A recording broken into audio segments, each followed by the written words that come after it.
sizlərdən magistratura imtahanda istifadə olunmuş belə bir sualın hesabına baxırıq. Əvvəlcə qanun uyğunluğunu müəyyənləşdirməliyik. Şəklə diqqət eləsək, görəcəyik ki, hər bir kvadratın daxilində istifadə olunan elementlər eynidir. Yəni, burada ağ düzbucaqlı, qara düzbucaqlı, ağ dairə, qara dairə və ağ üçbucaq istifadə olunmuşdur. Deməli, həmin elementlər bu kvadratın içərisində də istifadə olunmalıdır.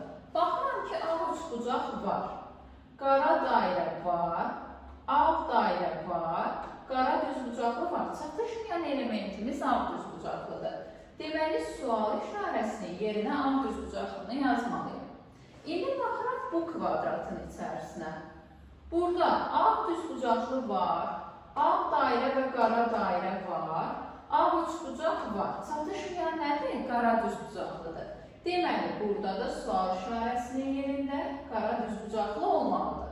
Keçirik bu kvadratın içərisinə. İçərisində ağ düzbucaqlı, qara düzbucaqlı var, qara dairə var və ağ üçbucaq var. Çatışmayan nədir? Ağ dairədir. Deməli, burada ağ dairəni yazmalıyım.